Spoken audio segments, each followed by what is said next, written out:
sueño acariciado ya hace unos meses. Hemos estado ahí preparando este encuentro con mucho cuidado. La idea surge en una visita que hizo Juan Gabriel Vázquez para presentar su último libro aquí en la librería Alberti ya en el mes de septiembre. Y hablando de la buena literatura, me dijo: yo soy muy amigo de Hisham Buttar y acaba de escribir un libro maravilloso. Digo, pues, sería un sueño tenerlo aquí en la Alberti con los lectores, la librería llena, recibiros.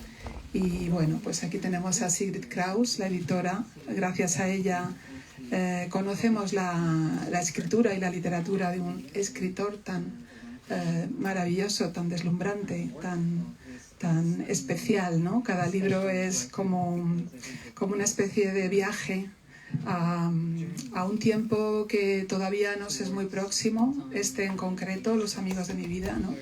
Y es un viaje que está adornado por la amistad. Este encuentro esta tarde se realiza gracias a la amistad de Juan Gabriel, gracias a la amistad de Sigrid, gracias a la amistad de Pilar Reyes, que está aquí, y gracias a la amistad de todos los lectores, a los libros y a la literatura. Va a ser una tarde muy, muy especial. Estamos pensando ya en el 50 aniversario de la librería Alberti, que se cumplirá el año que viene, en el año 2025, o sea que desde aquí ya estamos invitando a Hisham para que vuelva, y a Juan Gabriel y a todos vosotros. Así que muchísimas gracias, y Sigrid, te paso el testigo como editor.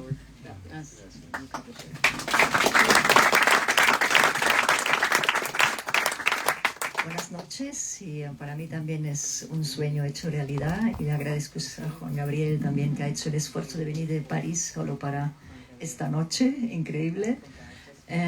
La obra de Hisham es fascinante. Ha estado, yo creo que más de 10 años con esta novela en la cabeza. De vez en cuando mencionaba algo, pero nunca sabías, hasta que un día me llegó un mensaje de él: tengo que contarte algo, llámame. Hicimos una llamada y me dijo: he acabado la novela. No me lo podía ni creer.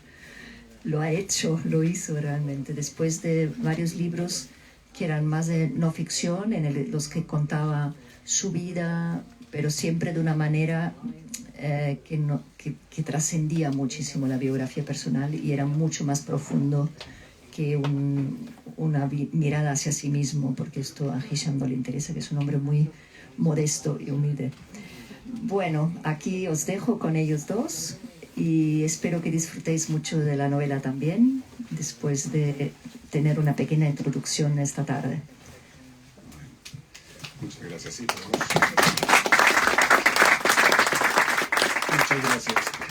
Bueno, muchas gracias, Lola, Sigrid, gracias a todos ustedes por estar aquí. Para mí es un placer estar hablando con Hisham, que es uno de mis grandes amigos y de escritores más admirados, que no es una circunstancia que se produce necesariamente.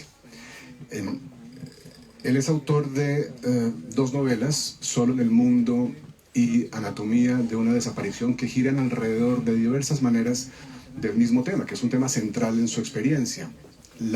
Son maneras ficcionalizadas de tratar este tema central, este hoyo negro de su experiencia, que es la desaparición de su padre, opositor al régimen de Gaddafi, que desapareció o fue desaparecido.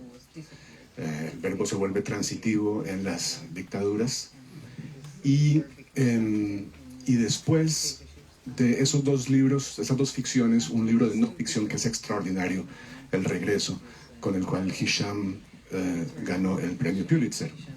Y después de eso viene Un mes en Siena, que es un librito pequeño, extraordinario, un viaje que hizo el autor para ver unas pinturas, ver los frescos de Siena, pero que se convierte en una reflexión sobre muchas cosas, sobre el lugar del arte en nuestras vidas, el papel redentor del arte en vidas de conflicto, las relaciones de amor, las relaciones entre padres e hijos. Y después de todo eso llega esta nueva novela de la cual me habló Hisham varias veces en el curso de su composición, y por eso tengo una especie de mirada a la trastienda de la escritura de este libro. Y me va a dar mucho gusto hablar de él, del libro, con él, para ustedes, para recomendarles el libro para que lo compren y lo lean, porque es extraordinario. Pero antes, hemos pensado que una buena manera de comenzar es con una lectura, ¿no? A Hisham le gusta mucho leer esa primera sección de su libro.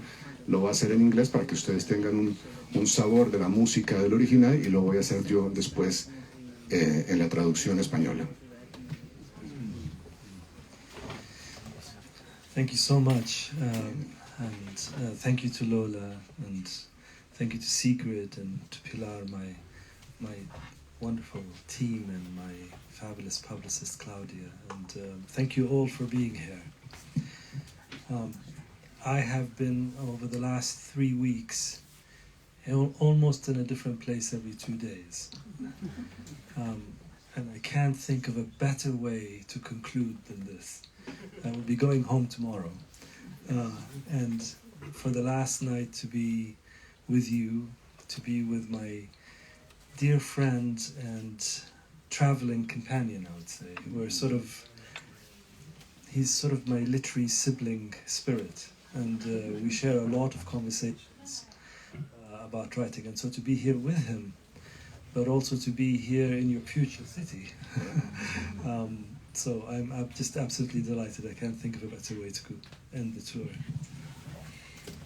Muy buenas noches y muchas gracias a todos. Quisiera empezar dando las gracias a Lola, a Sigrid, a Pilar, al maravilloso equipo de la editorial, a Claudia, que es fantástica, y a todos vosotros por estar aquí.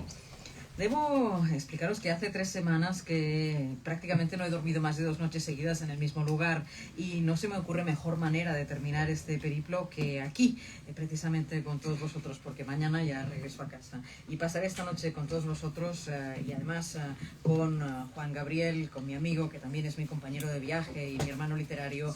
Me parece magnífico. Él es una persona con quien he hablado muchísimo de literatura, y es un placer estar aquí contigo en tu futura ciudad y con todos vosotros, así que gracias. Hey, you guys really know how to live. Aquí sí que sabéis vivir, ¿eh?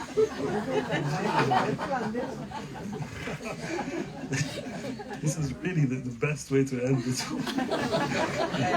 El mejor colofón. Creo que tenemos que mantener ciertas tradiciones literarias. That's right. That's right. Well, salud. To all of you. Saludos para todos también. Very rude to be drinking on our own here.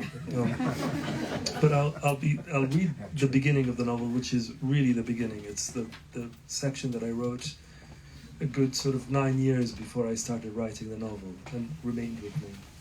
Pues bueno, voy a empezar leyendo el inicio de la novela, que es un inicio muy inicial porque ya hacía 9 años que me rondaba la cabeza, y bueno, me gustaría compartirlo con vosotros.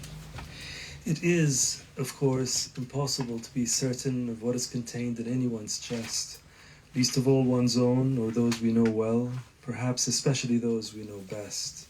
But as I stand here on the upper level of King's Cross Station, from where I can monitor my old friend Hussam Zua walking across the concourse, I feel I'm seeing right into him, perceiving him more accurately than ever before, as though all along, during the 2 decades that we have known one another, our friendship has been a study, and now, ironically, just after we have bid one another farewell, his portrait is finally coming into view.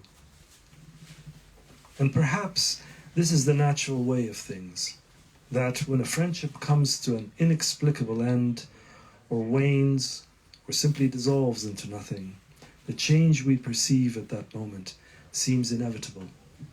A destiny that was all along approaching, like someone walking towards us from a great distance, recognizable only when it is too late to turn away.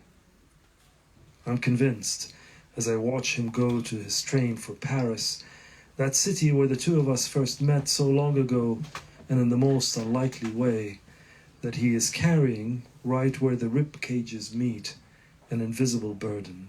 One, I believe, I can discern from this distance. When he still lived here in London, hardly a week would pass without us taking a walk either through the park or along the river. We sometimes got into a debate, usually concerning an obscure literary question, arguments that, perhaps like all arguments, concealed deeper disagreements. I would sometimes, to my regret, for the gesture has always displeased me, tap my forefinger on his chest and let my palm rest there for a fleeting moment, as though to keep whatever it was that I believed I had placed there stable. And I would once again take note of the distinct pattern of his ribs, the strange way his bones protruded, as if in constant expectation of an attack. He does not know that I'm still here. He thinks I have left, rushed off to the dinner engagement I told him I was already late for. I'm not sure why I lied. "Who are you eating with?" he asked. "No one you know," I replied. He looked at me then as if we had already parted ways and the present was the past, I standing at the shore and he on board the ship sailing into the future. That burden in the chest, I can see, has rolled his shoulders back a little, causing his hips to fall forward so as to compensate and stop him falling at the slightest push, face first. And yet, he does look, from this distance, like a man possessed by action, moving forward, determined to enter his new life. These past years since 2011, since the Libyan revolution and all that had followed it, the countless failures and missed opportunities, the kidnappings and assassinations, the civil war, entire neighborhoods flattened, the rule of militias, changed Hussam. Evidence of this was in his posture, but also in his features, the soft tremble in the hands perceptible each time he brought a cigarette to his mouth, the doubt around the eyes, the cautious climate in them, and a face like a landscape liable to bad weather. Soon after the start of the revolution, he returned home, and perhaps naturally, a distance opened between us. On the rare occasions he visited London, we were easy in one another's company, but less full-hearted somehow. I'm sure he too noticed the shift. Sometimes he stayed with me, sleeping on the sofa in my studio flat, sharing the same room where we would speak in the dark till one of us fell asleep. Most of the time, though, he got a room at a small hotel in Paddington. We would meet there in the neighborhood arranged around the train station, which fills the surrounding streets with a transitory air, made us both feel like visitors and accentuated the sense that our friendship had become a replica of what it had once been when he lived here, and we shared the city the way honest laborers share tools. But now, when he spoke, he often looked away, giving the impression that he was thinking aloud or involved in a conversation with himself. And when I was telling him a story, I would notice myself leaning forward slightly and catch an almost querulous tone in my voice, as though I were trying to convince him of an unlikely proposition. No one is more capable of falsities, nor as requiring of them, than those who wish never to part ways.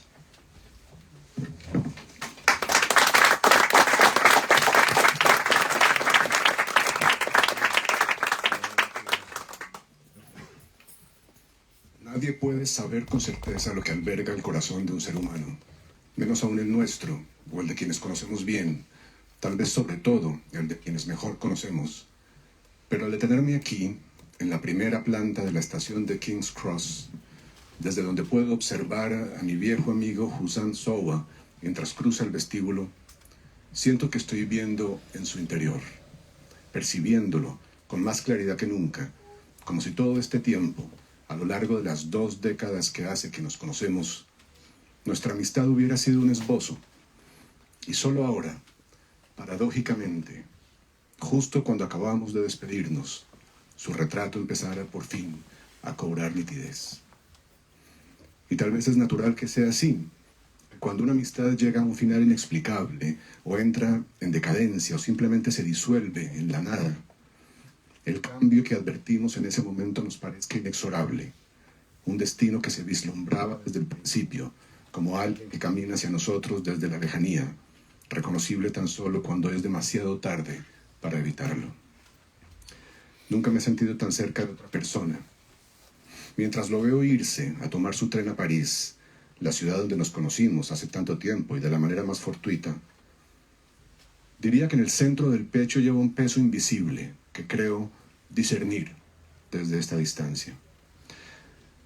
Cuando él vivía aún en Londres, apenas pasaba una semana sin que diéramos un paseo juntos, por el parque o siguiendo el río. A menudo nos enzarzábamos en un debate, normalmente sobre alguna intrincada cuestión literaria, discusiones que, tal vez como todas, ocultaban desavenencias más profundas. Algunas veces, a mi pesar, porque el gesto siempre me ha desagradado, le daba unos toquecitos con el dedo índice en el pecho y apoyaba la mano allí un instante fugaz, como para guardar a buen recaudo el pozo que creía haberle dejado, y palpaba una vez más la nítida marca de sus costillas, el extraño modo en que sus huesos sobresalían, como en constante expectativa de un ataque. No sabe que aún sigo aquí. Cree que me he marchado, que me he ido a toda prisa a una cena a la que le dije que llegaba tarde. No estoy seguro de por qué le mentí. ¿Con quién has quedado?, me preguntó. Nadie que conozcas, contesté. Me miró entonces como si nuestros caminos ya se hubieran separado y el presente fuera el pasado, yo de pie en la orilla y él a bordo de un barco navegando hacia el futuro. Camina con los hombros un poco hacia atrás por ese peso en el pecho, proyectando las caderas para compensar y no caerse de bruces al menor empujón. Y aún así, desde esa distancia, parece un hombre rebosante de ímpetu, que avanza de frente, un hombre decidido a emprender su nueva vida. Estos últimos 3 años, desde 2011, desde la revolución libia y todo lo que ha venido después, los incontables fracasos y oportunidades perdidas, los secuestros y asesinatos, la guerra civil, barrios enteros arrasados, el dominio de las milicias, han cambiado a Hussam. Se delata en su postura, pero también en sus gestos, el leve temblor de las manos, perceptible cada vez que se lleva un cigarrillo a la boca, la duda que ronda en sus ojos, el aire cauto de su mirada y un rostro vulnerable, como un paisaje a merced de las inclemencias del tiempo. Poco después del comienzo de la revolución, Hussam volvió a casa, y tal vez de forma natural se abrió una distancia entre nosotros. En las raras ocasiones que visitaba Londres, nos sentíamos cómodos en nuestra mutua compañía, aunque quizá no con la misma confianza plena. Estoy seguro de que Hussam también lo notaba. A veces se quedaba a dormir en el sofá del estudio donde vivo, compartiendo la misma habitación, y hablábamos a oscuras hasta que uno de los dos se quedaba dormido. La mayoría de las veces, sin embargo, se alojaba en un hotelito de Paddington. Nos reuníamos allí y el barrio, dispuesto en torno a la estación del tren, que llena las calles de los alrededores de una atmósfera transitoria, nos hacía sentir forasteros a ambos y acentuaba la impresión de que nuestra amistad se había convertido en una réplica del pasado. Cuando él vivía aquí y compartíamos la ciudad como los trabajadores honestos comparten las herramientas. Pero ahora, cuando hablaba, a menudo volvía la mirada hacia otro lado, como si pensara en voz alta o se hubiera enfrascado en una conversación consigo mismo. Y yo, mientras le contaba una historia, advertía que mi cuerpo acababa ligeramente vencido hacia adelante y captaba un timbre casi lastimero en mi voz, como si intentara convencerlo de una proposición descabellada. Nadie depende tanto de las mentiras como aquellos que no querrían separarse nunca. Muchas gracias.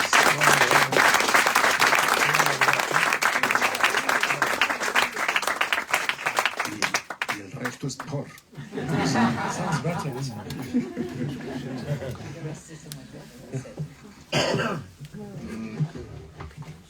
Hisham, quisiera comenzar recordando una conversación que tuvimos cruzando cruzando Morningside Park en Nueva York en el 2019, en la cual me hablaste por primera vez de esta novela.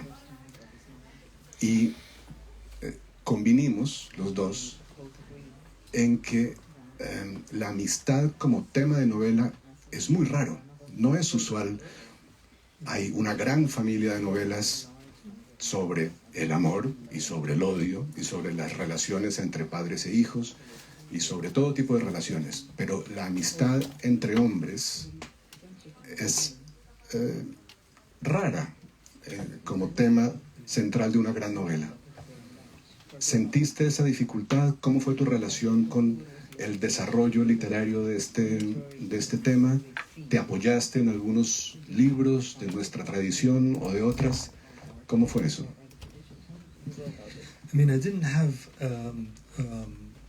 I had many doubts, as you know, about how to approach it. But I didn't have a doubt that the subject of friendship can carry a novel.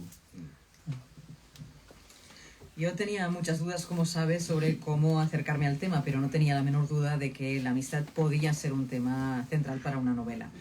I mean, I'm fascinated by how friendship has a kind of promiscuity all around it, right? That you can't sort of, well, first of all, it's promiscuous because you have more than one at the same time. But it's also promiscuous in other less obvious ways, in the sense that you can't dictate to it, you know. So it's fascinating, particularly in male friendships, where you are in the friendship together with your desire for the friendship, knowing that if you were to state your desire, it could actually dispel the friendship, you know. So you are surrendering into a work in progress, you know? So it's also promiscuous in that way. A mí me fascina cómo la amistad es algo rodeado constantemente de promiscuidad. Es promiscua la amistad porque se tiene más de un amigo a la vez, pero también es promiscua en otros sentidos, y es porque no se puede dictar una amistad, sobre todo una amistad entre hombres. Tú estás en una amistad, estás con ese deseo de mantener la amistad, pero si pronuncias esas palabras, estarás inmediatamente destruyéndola. Por tanto, en el fondo, cuando entras en una amistad, entras rendido en un proceso. But I was also interested in how might you write a book about friendship in the obvious sense of about it as a theme, but also how might you write a book about friendship in a metaphysical sense, you know, that the book itself becomes your friend. That its syntax and its structure is such that it is quite formal in the beginning, and then it becomes more intimate as the book progresses. And Khalid, the protagonist narrator, is also able to disclose certain things later on that are very difficult to disclose in the beginning. So in the literary sense, how do you structure a prose that might be also a mirror to how at least some friendships pan out? Es muy interesante cómo se puede escribir un libro sobre la amistad como tema, pero también la amistad metafísica, el libro como tu amigo. Porque este libro empieza con una sintaxis que es mucho más formal, pero progresivamente, poco a poco, se va haciendo cada vez más íntima. Khaled, el protagonista, va revelando más adelante en el libro cosas que al principio le resultan muy difíciles o imposibles de explicar. Y en ese sentido, en el sentido literario, también me interesa mucho cómo la prosa se puede ir estructurando de una manera similar a cómo va evolucionando esa amistad. La amistad de estos tres personajes, el libro gira alrededor de tres amigos, recibe el impacto de las fuerzas exteriores, externas, de la política y de la historia. Y hay un incidente central en el libro que es tremendamente importante, y pienso que les serviría a los lectores saber un poco de qué se trató, que describas ese incidente central y tu relación personal con él. Well, on the 17th of April 1984, that's the event, that Libyan students studying in Britain on scholarships government-sponsored scholarships converged on the Libyan embassy, which was then on St. James's Square, to protest the arrest and torture and in some cases the murder of some of their colleagues, students back home. El 17 de abril de 1984 es el día en que se produjo ese acontecimiento. Muchos estudiantes libios que estaban estudiando en el Reino Unido con becas del gobierno se reunieron frente a la embajada libia que estaba situada en ese momento en la plaza de St. James para protestar por el arresto, la tortura y en algunos casos la muerte de estudiantes en su país. I'm sure many of you would remember something about it because it was all over the news. And from the second floor window of the embassy, embassy staff sprayed the demonstration, wounding 11 Libyan students and killing WPC Yvonne Fletcher, who was a young policewoman working that day. Seguramente algunos de vosotros lo recordaréis porque salió en las noticias. La manifestación estaba frente a la embajada libia y desde la segunda planta abrieron la ventana en un momento dado y tirotearon a los manifestantes y 11 estudiantes resultaron heridos y murió también una policía inglesa que se llamaba Yvonne Fletcher. Khalid and his friend Mustafa are studying at Edinburgh University. They share a passion for literature. They take the bus and go to London and wear balaclavas like everybody else did. To hide their identity, take part in the demonstration. And again, like most of the people there that day, were also excited about a weekend in London, right?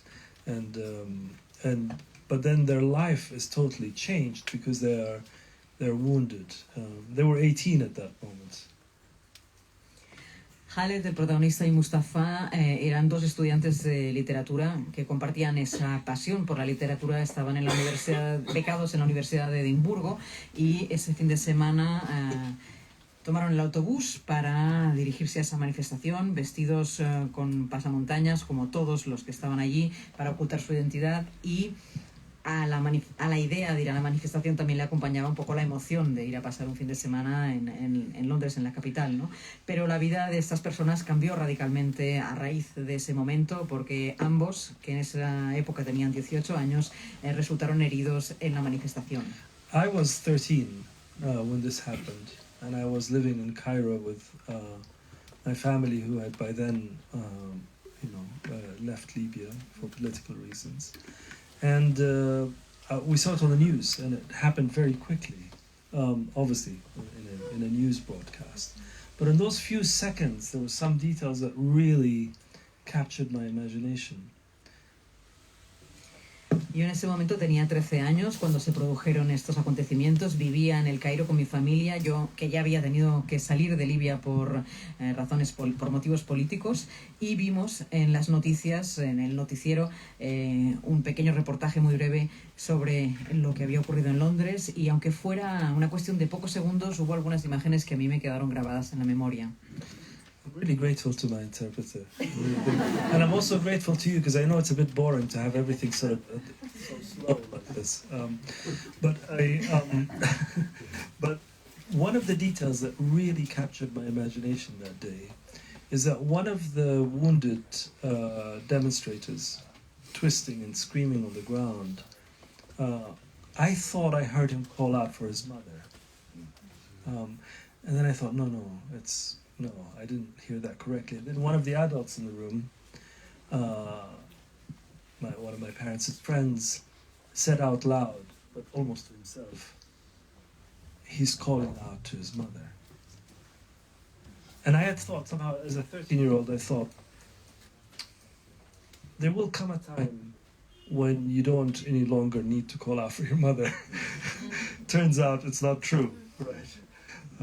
And that really affected me. And then a few years later, when I went to England to study school, and then I was at university when I was about 19 years old, I made a new friend who was 10 years older than me. We had a really powerful, wonderful friendship. And a couple of years into this friendship, I discovered not only was he present that day in the demonstration, but he was the one who was calling for his mother. Quería daros a todas las gracias por vuestra paciencia, porque ya sé que es un poco rollo esto de tener que escuchar en inglés y luego en español, así que gracias a todos. En esos momentos, cuando vi las noticias, hubo varios detalles que me llamaron mucho la atención y que se me quedaron en la imaginación. Vi a un herido retorciéndose en el suelo y me pareció oír que llamaba a su madre en el reportaje de las noticias. Y luego uno de los adultos que estaba en la sala, uno de los amigos de mis padres, dijo, mira, está llamando a su madre. Y en ese momento yo, que tenía 13 años, pensé, ostras, yo pensaba que llegaría el momento en que no necesitaría a mi madre ya, ¿no? Y en ese momento me di cuenta de que no era cierto, y es algo que me afectó, porque incluso este chaval llamaba a su madre. Y muchos años después, o unos cuantos años después, yo fui a estudiar a la escuela en Inglaterra y después llegué a la universidad y con 19 años me hice amigo de un chico que tenía 10 años más que yo. Y la verdad es que fue una amistad muy profunda. Y un par de años después de conocerle, me enteré de que precisamente él había estado en esa manifestación y que él era el chico que estaba llamando a su madre que había visto en las noticias. And over the years of our friendship, you know, I started to glean certain details about that event without the intention of writing about it. You would know this, that you're living your life being the person that you hope you are, you know, a loving, tactful friend. But there's another part of you that is sort of this ruthless collector of details. And that one was collecting these details that, and that event then does, as you say, it does become a sort of central moment in the book. That's the moment where the expected trajectory of these characters is shattered in some way. ¿Cuál? Con los años, a lo largo de esos años de amistad, yo pues fui observando, fui vislumbrando algunos detalles que tenían que ver con ese acontecimiento. Y no es que fuera intencionado, ¿no? Porque uno va viviendo su vida con normalidad e intenta ser pues un amigo delicado y contacto a la hora de hablar de las cosas, pero otra parte de tu ser es ese coleccionista despiadado que está buscando detalles que después podrá meter en un libro. Pero bueno, a pesar de todo, este acontecimiento se ha convertido en un elemento central del libro y se convierte en lo que destruye radicalmente la trayectoria esperable de los protagonistas. ¿Cuál fue el pálpito? Nabokov dice, the throb. ¿Cuál fue el primer pálpito de esta novela? El primer momento en que pensaste, aquí hay una ficción. Lo pregunto porque esa primera sección se escribió 9 años antes del resto de la novela, más o menos. Entonces, ¿cuál es ese momento en el que piensas, aquí hay una novela? I think when I wrote, actually, the first sentence, I thought, that's, I feel a little bit embarrassed to say it, because then it sounds like I'm praising my own work, but that first sentence really struck me. I thought, what a fascinating sentence. It's a fascinating sentence. The way it moves and the way that it starts with this assumption that we've been talking. It is, of course, impossible to be certain of what is inside anyone's chest. But also, to me, it fascinated me because it seemed to be thinking about arguably literature's central preoccupation, which is the distance between what is felt and how it's expressed, and the fact that those two will always be there will always be inexact. There will always be a large degree of infidelity between what is expressed and what is felt, and so I thought that all of that really preoccupied me. But the reason it took such a long time, it's not only because I am perverse in taking my time with things.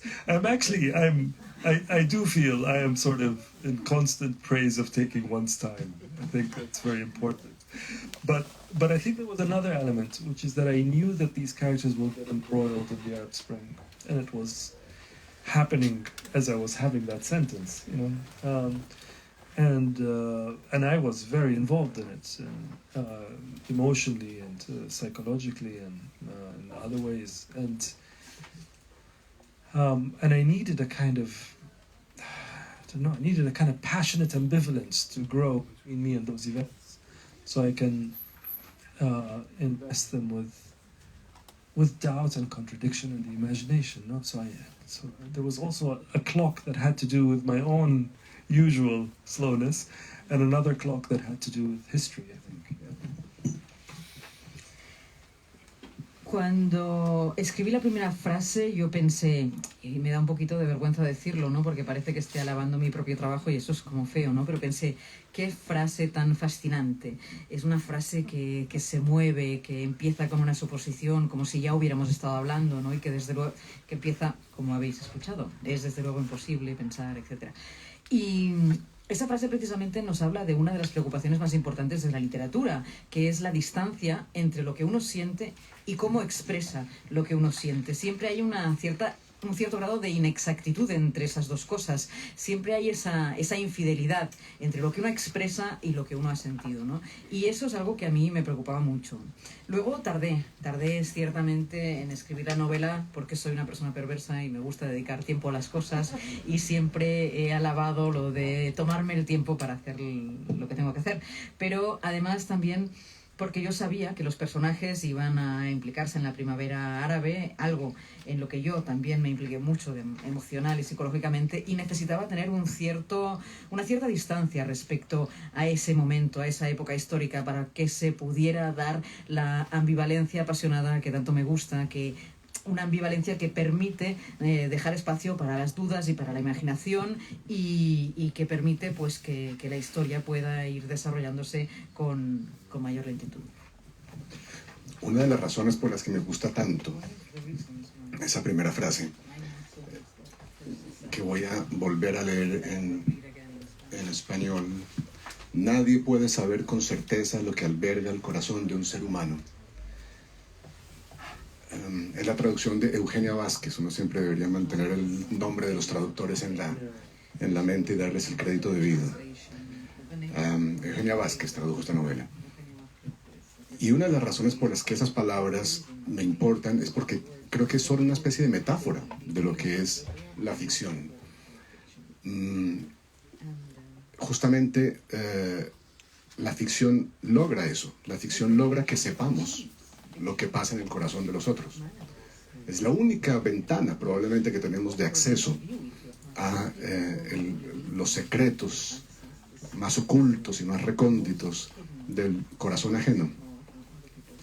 Y pequeña digresión, Madame de Staël, novelista exitosa de principios del 19, decía, hablando de las novelas prohibidas o censuradas, decía que ella en realidad entendía que se prohibieran y se censuraran las novelas porque las novelas nos daban un acceso a los secretos de los otros que no debería estar permitido.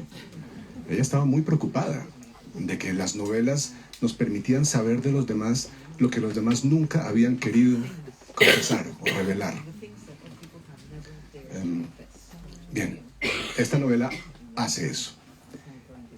Y yo quería pedirte que hablaras un poco del papel de la literatura en la novela. El narrador de la novela constantemente cita libros, recuerda autores rusos, recuerda Joseph Conrad, I think. Está constantemente recordando poesía también. Y quería que hablaras un poco de eso, del papel que tienen los otros libros, las otras ficciones, la poesía de los demás en la construcción de estos personajes.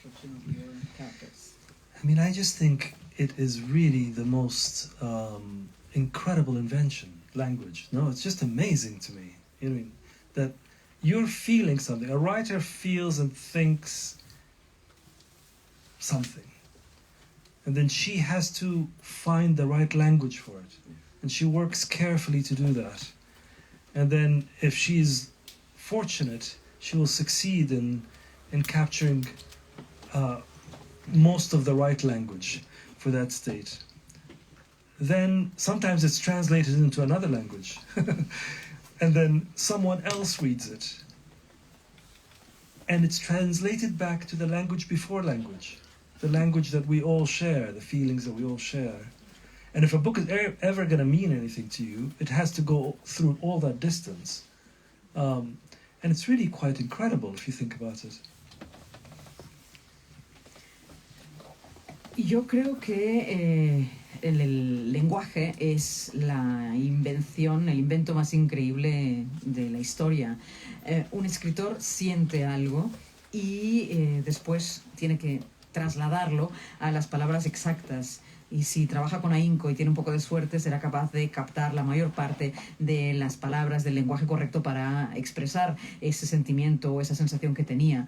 Si después ese libro se traduce a otro idioma, pasará a otro lenguaje. Y después, si otra persona lo lee en ese otro idioma, aún será una traducción más. Y se traducirá en ese momento al lenguaje que todos compartimos, al lenguaje de lo que todos sentimos. Y me parece una distancia increíble y me parece maravilloso. So in some way, we can look at language as a kind of, as a failure. You know, but the failure of language is a very noble failure. You know, I think it's an extravagant, noble failure because it's on the side of our collaborative selves, right? So for me to tell you something of any meaning, I'm going to fail. And you are going to have to finish the meaning. And I think there's something in that that's really profound about the nature of being a human being. Because we are one another's co-conspirators in some way, for better or for worse. And then if you were to imagine like the opposite, like if you could imagine a state where language wasn't involved in a noble failure, if you could imagine that language actually did fix the thing, then to me that's a very tyrannical gesture. I mean, it's actually the fantasy of fascism, right? So you fix the thing, and then there's no argument about it anymore. And so the writers' literature, for me personally, but particularly I think here in the context of this book, My Friends is meant not only about Mustafa and Hussam, it's also meant about these books and about the men and women who wrote them and how they help Khalid, who's a castaway, a stowaway in Conrad's language, to sort of translate himself into the present. You know, we all, of course, do that in one way or another, but in his case, it's very extreme because his needs are very essential. Podríamos decir que el lenguaje es como un fracaso, pero es un noble fracaso, porque yo, si intento explicar algo a otra persona, fracasaré en esa explicación hasta que quien me escucha sea capaz de completar el mensaje que intento trasladarle. Y creo que esto forma parte de la naturaleza humana. El lenguaje nos hace a todos co-conspiradores.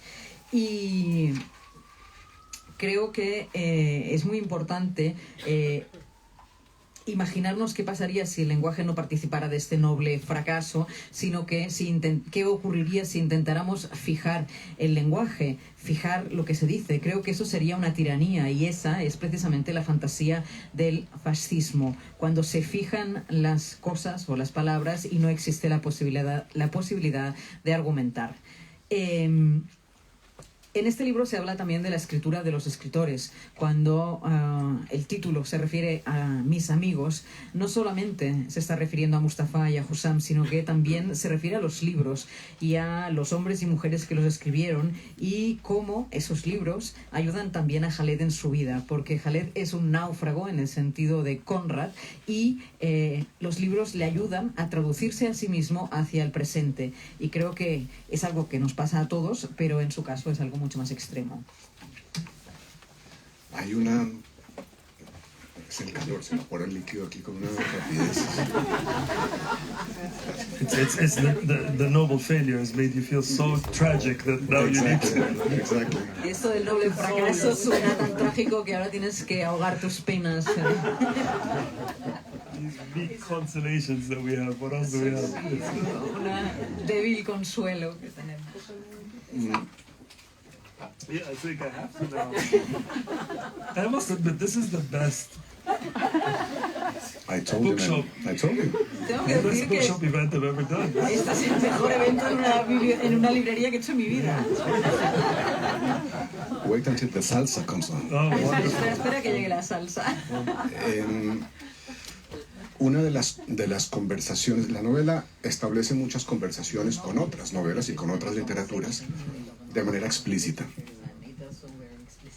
Pero hay una conversación que es implícita o no se sugiere y yo no estoy seguro de que Hisham la haya querido tener. Pero la novela ocurre en Londres a lo largo de un solo día, una caminata. Y por supuesto que existe una novela que se llama Mrs. Dalloway, de Virginia Woolf, que a Hisham le gusta mucho, la escritora y la novela también. Era esa conversación, ese diálogo estuvo presente en tu mente mientras escribías esta novela. Fue un apoyo formal, fue un apoyo en términos de la exploración de la ciudad como tema, que es muy importante en Los Amigos de mi vida. Habla un poco de esto. Absolutely. I mean, it's there's a set of novels that take place in London that have really helped me live, you know. And one of them, of course, is Mrs. Dalloway, which is mentioned in the book. There's a quote from it. Yeah, it's wonderful. Wonderful book. Yeah, it's a wonderful book. And Virginia Woolf is somebody that has been very close to me, very essential writer for me. But also Joseph Conrad's The Secret Agent, his only novel that's set in London, was also on my mind. And other novels that I don't think I mentioned, actually, because also there's so many. Someone the other day took a photograph. A wonderful, generous reader wrote me a lovely letter and had purchased all the books that I mentioned in the book and had sort of a shelf for them, sort of a little library of them. And I was stunned by how many there were. Quite a lot of books. And another one is Waghi Ali's wonderful Egyptian novelist who wrote in English, wrote a novel called Beer in the Snooker Room. It's a wonderful novel about London. And other works, you know, some of Sylvia Plath's poems, you know, Parliament Hill, for example, which is also mentioned in the book. But I wasn't thinking about them consciously. These are works that have sort of entered my bloodstream, you know, and I knew that I was walking into a crowded city, you know. But I tried to put that knowledge out of my mind a bit, so as to hope to do something that maybe wasn't done before about London. I don't know if I did that, but that, you know, my hope was to just be authentic, I suppose. That's and I was fascinated. Maybe I'll stop. Sorry. It gets worse with time. The answers get longer. Hay un conjunto de novelas maravillosas que se desarrollan en Londres y que a mí me ayudaron muchísimo a vivir. Y Mrs. Dalloway es una de ellas, se menciona en el libro y precisamente es una novela que yo siempre he tenido muy cerca, he llevado muy cerca a Virginia Woolf, me parece una autora esencial. También aparece The Secret Agent, el agente secreto de Joseph Conrad, que también lo tuve bastante presente. Y algo muy curioso es que un muy generoso lector de este libro me envió una carta y en la carta adjuntó una fotografía de toda una biblioteca porque esta persona se había comprado todos los libros que aparecían en mi novela y me quedé alucinado de la gran cantidad de libros que cito en la novela. Entre ellos están los de Wahid Radish. Wahid Rali, que es un autor egipcio que escribe en inglés, un libro que se titula La cerveza en la sala de billar, o algo parecido, Beer in the Snooker Room, o un libro maravilloso, o los libros de Sylvia Plath, sus poemas, Parliament Hill, que también se menciona en mi novela, o son todo esto, todas ellas obras que corren por mis venas, ¿no? Y bueno, yo ya sabía que estaba entrando en una ciudad que está llena de muchísimos habitantes, pero lo que intentaba, y espero haberlo conseguido, es hacer algo original sobre Londres, algo distinto sobre esta ciudad. And you know, there's a great lesson, I think, many wonderful lessons from Virginia Woolf, but one of the great lessons, I think, is she's very good at keeping something in mind and not saying what it is, and letting it affect the text, you know? So she's writing about the war, but she's really only writing about the moth. The moth is dying on the pane, and she is not mentioning anything to do about the war. You know, she's writing about a state of grief without mentioning it all. All we get is the lighthouse, you know? So she has this genius of doing that, and it's a really good lesson to learn from her. Of course, she's not the only one. Many writers do that. But I learned a lot from her in this regard. And so I felt that all I really had to do is have the character be aware of certain things. He doesn't need to mention them. That it will affect the way he moves through the city, the things that he focuses on, you know. Yeah.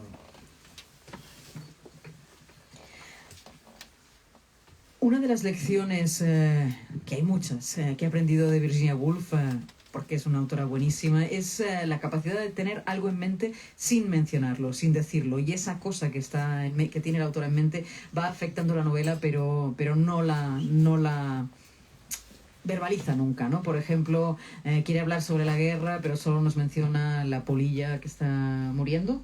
Quiere hablarnos sobre el duelo, pero solo nos da un faro. Y creo que eso es genial.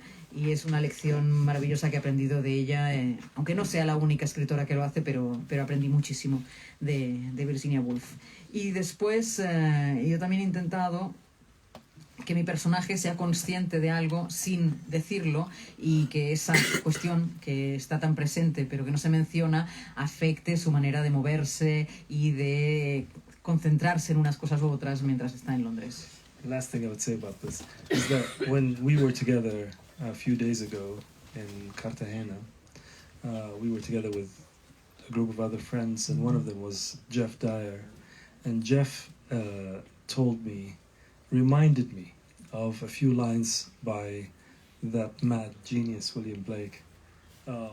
Very few lines, but that's brilliant, about friendship, really. But also I think about the subject that we're talking about, because the few lines are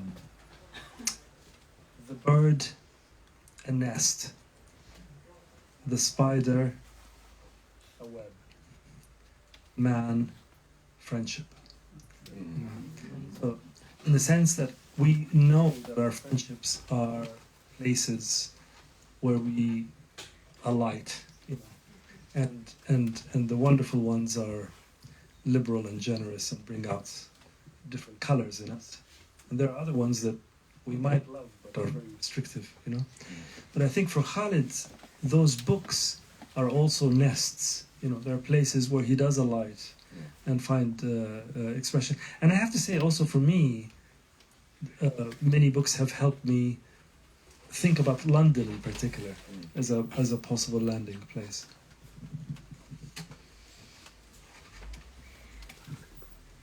Quisiera ya terminar sobre este tema mencionando algo que recuerdo de hace unos pocos días cuando estuvimos juntos en Cartagena, junto con otros amigos, entre ellos Jeff Dyer, que me recordó algo que había dicho el genial William Blake sobre la amistad y sobre el tema que nos ocupa. William Blake dijo algo así como: el pájaro, un nido; la araña, la tela; el hombre, la amistad. Y eso en realidad quiere decir que todos necesitamos la amistad, y que todos sabemos que la amistad es como un lugar donde atracar, donde aparcar, ¿no? La amistad puede ser algo generoso, liberal, que nos permita sacar a la luz distintos colores de nuestra personalidad. y a veces también hay otras amistades que son mucho más restrictivas, pero creo que los libros también son eso, son como un nido, como un lugar donde uno puede descansar, asentarse, y eso es lo que me ha ocurrido a mí con muchos libros. It's not the last thing I was going to say. It's one more thing. Is that also the other thing that Khaled does with books is that he does have an extravagant hope, in a sense, about literature, that it is not defined by demarcations of nationality or periods or languages. So he carries with him Joseph Conrad and Abu al-Ala al-Ma'arri, for example, a wonderful medieval Arabic writer. You know, he carries with him Tayyib Saleh and Ernest Hemingway. You know, so these this is something that, if you want to point to something purely autobiographical in the book, this would be it for me. You know, I've always regretted, and I understand why the library needs to organize things that way, but I've always regretted these demarcations. You know, I do think of literature as this river, really, that all these books belong to. That not only are Cervantes and Shakespeare brothers in a literal sense, but they're also brothers to us. And Abu al-Ala al-Ma'arri, who preceded Dante by 300 years, was also Dante's brother, you know, and so on. Yeah. Which is why this is very painful not to be speaking to you in Spanish. You know? Why maybe Mr. Johnny Walker should come. Sobre Khaled y los libros, Khaled abriga esa esperanza extraordinaria y como alocada sobre la literatura, y Khaled en el fondo desearía que la literatura no estuviera él usa la palabra demarcada, como definida y separada por países, por épocas o por lenguas, ¿no? Khaled lleva consigo a Conrad y a Abullah el-Ma'arri, a Barhib Salah y a Hemingway, y si hay algo de autobiográfico en el libro sería precisamente esto. A mí siempre me ha entristecido mucho, y lo entiendo porque las bibliotecas tienen que organizarse de alguna manera, pero siempre me ha entristecido esta idea de que los libros tengan que clasificarse en compartimentos separados, ¿no? Porque pienso que no es así. Pienso que la literatura es como un río que lleva todos esos libros en sus aguas. Cervantes y Shakespeare son hermanos literarios, pero también son hermanos en el sentido de que son humanos. Al-Ma'arri y Dante, que Al-Ma'arri precedió a Dante 300 años, también son hermanos precisamente en eso, y eso es algo que quería destacar.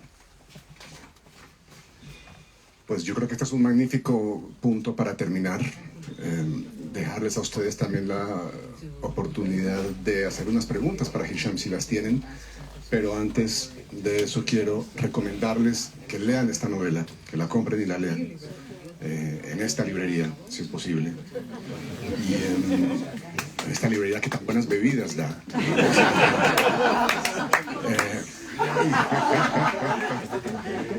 Y que le den por favor un aplauso a Hisham Matat y a su traductor.